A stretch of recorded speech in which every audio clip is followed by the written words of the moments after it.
Apakah Anda ada muscle imbalance di mana terjadi ketidakseimbangan antara otot di satu sisi tubuh dengan sisi lainnya? Jika iya, tonton video ini lebih lanjut ya. What is going on semua, and welcome back to the Indo Physio. Di video ini saya akan membahas tentang fenomena muscle imbalance, yaitu ketidakseimbangan antara otot di sisi tubuh dengan di sisi lainnya ya. Pertama-tama yang harus Anda tahu, muscle imbalance atau ketidakseimbangan otot pada tubuh manusia itu sangat-sangat normal ya. Nggak ada orang di dunia ini yang semuanya seimbang. Pasti terdapat ketidakseimbangan antara satu sisi tubuh dengan sisi lainnya ya. Dan ini normal, jangan takut. Tetapi memang jika muscle imbalance ini dibiarkan begitu saja dan Anda latihan dengan teknik yang salah, lama-kelamaan muscle imbalance ini bisa menumpuk dan tentu saja bisa meningkatkan resiko cedera. Makanya sangatlah bagus bagi Anda untuk sadar, oh, ketidakseimbangan saya di sini, bagian ini lebih lemah sehingga saya bisa mengatasinya biar di kemudian harinya kesalahan-kesalahan kecil dan imbalance ini nggak menumpuk dan bisa menjadi lebih seimbang ya. Oke, pertama-tama secara umum ada dua tipe muscle imbalance, oke? Tipe pertama adalah perbedaan antara otot di sisi kanan tubuh Anda dengan otot-otot di sisi kiri tubuh Anda. Misalnya Anda bilang, oh, bahu kanan saya lebih gede dibanding bahu kiri. Oh, dada kanan saya lebih gede dibanding dada kiri. Jadi muscle imbalance yang pertama itu nggak seimbang antara kiri dan kanan. Oke? Tipe kedua dari muscle imbalance adalah ketidakseimbangan antara otot-otot yang menopang sendi Anda. Jadi di satu bagian tubuh, misalnya di bahu saya, otot sebelah depan nggak seimbang dengan sebelah belakang. Misalnya yang depan lebih gede daripada yang belakang. Terus misalnya juga otot dada saya lebih gede dibandingkan dengan otot back saya yang belakang. Nah, ini tipe imbalance yang kedua. Nggak seimbang antara otot yang menopang sendi. Depan belakangnya nggak imbang atau mungkin kiri kanannya tidak seimbang. Oke, sekarang kita akan ngebahas sedikit yang pertama ya, yaitu perbedaan antara sisi tubuh kanan dengan sisi tubuh kiri. Secara garis besar, perbedaannya ini bisa dikategorikan menjadi dua. Perbedaan bentuk dan perbedaan fungsi antara bagian tubuh kanan dengan bagian tubuh kiri. Kalau bentuk, seperti tadi saya bilang, misalnya dada kanan lebih besar, lebih bulat dibandingkan dengan dada kiri. Kalau perbedaan fungsi, misalnya bahu kanan bentuknya sama, tapi lebih kuat dibandingkan dengan bahu kiri. Nah, kalau perbedaannya adalah bentuk, tapi fungsinya sama. Misalnya, bahu kiri lebih kecil daripada bahu kanan, tapi ketika main shoulder press, kekuatan atau fungsinya sama. Nah, kalau cuma bentuknya yang berbeda, jangan takut dan jangan khawatir.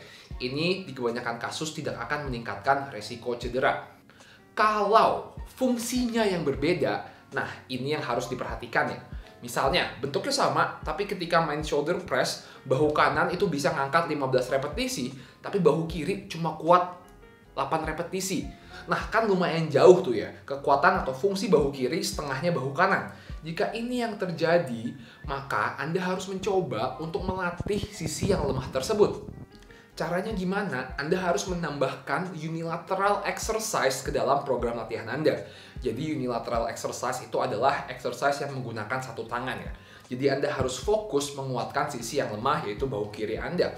Soalnya, kalau misalnya kayak tadi ya, kalau pakai dumbbell yang kanan kuat 15, yang kiri cuma kuat 8. Terus Anda coba pakai barbell 2 tangan, itu pasti yang kiri bakal nyerah duluan dan ini bisa meningkatkan resiko cedera. Kalau pakai barbell, yang kanan masih kuat nih, tapi yang kiri kan jauh lebih lemah, jadi terkadang yang kirinya bakal maksa dan bakal cedera. Oke? Ingat, kalau perbedaan fungsi harus diatasi, di mana fungsi yang kurang atau yang lebih lemah harus ditambahkan exercise-nya dan difokuskan untuk menaikkan kekuatannya atau fungsinya ya. Nah, sekarang kita akan ngomongin tipe kedua tadi, di mana perbedaannya itu bukan kiri kanan, tapi perbedaan antara otot-otot yang menopang sendi Anda. Misalnya paling gampang di bahu, oke? Bahu depan itu otot shoulder dan chest, fungsinya adalah mendorong atau push. Bahu belakang itu otot-otot back, fungsinya adalah pull atau menarik. Kalau Anda hanya fokus latihan chest dan shoulder doang, tanpa fokus latihan back, yang terjadi adalah otot-otot di bagian depan ini akan develop, akan kuat, dan otot-otot di belakang akan menjadi lebih lemah, nggak sekuat yang depan. Ketika terjadi ketidakseimbangan antara kekuatan otot depan dan otot belakang, ini bisa meningkatkan resiko cedera. Maka dari itu, untuk mencegah dan mengatasi tipe muscle imbalance yang kedua ini, Anda harus melatih bagian tubuh Anda dengan seimbang.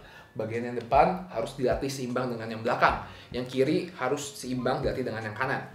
Jadi semua otot-otot yang menopang suatu sendi, baik itu di bahu, baik itu di kaki, di lutut, itu harus dilatih secara seimbang.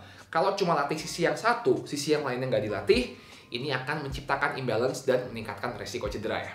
Terakhir, di kebanyakan kasus, efek dari muscle imbalance ini nggak besar dan nggak signifikan kok. Jadi jangan khawatir kalau ada muscle imbalance, ini nggak bakal menimbulkan cedera yang kayak gimana banget ya. Tapi, alangkah baiknya ketika Anda menyadari kalau ada yang nggak seimbang, itu Anda melatih bagian yang nggak seimbang ini, mencari tahu mana yang nggak seimbang, dan dilatih supaya lebih seimbang, supaya di kemudian harinya, ketidakseimbangannya ini nggak menumpuk-menumpuk terus dan tidak meningkatkan resiko cedera tentunya ya. Oke, semoga video ini bermanfaat untuk Anda. Jadi kesimpulannya, muscle imbalance sangatlah normal, jangan takut dan jangan khawatir. Dan jika Anda menemukannya, coba cari tahu di mana imbalance-nya dan coba latih supaya lebih seimbang. Ingat, untuk cedera dan performa, patokannya adalah fungsi bukan bentuk. Kalau bentuknya berbeda tapi fungsinya sama, jangan takut. Tapi kalau fungsinya yang berbeda, kekuatannya yang berbeda, ini harus diatasi dan dilatih ya. Oke, thank you guys for watching. Don't forget to like, comment, and subscribe. And I'll see you all in the next video. Peace. Terima kasih buat kalian semua yang udah nonton video ini sampai habis. Kalau kalian merasa terbantu dan video ini bermanfaat, jangan lupa subscribe. Dan jangan lupa support channel ini dengan membeli merchandise dan alat-alat rehabilitasi di theindophysio.com. Oke, thank you guys.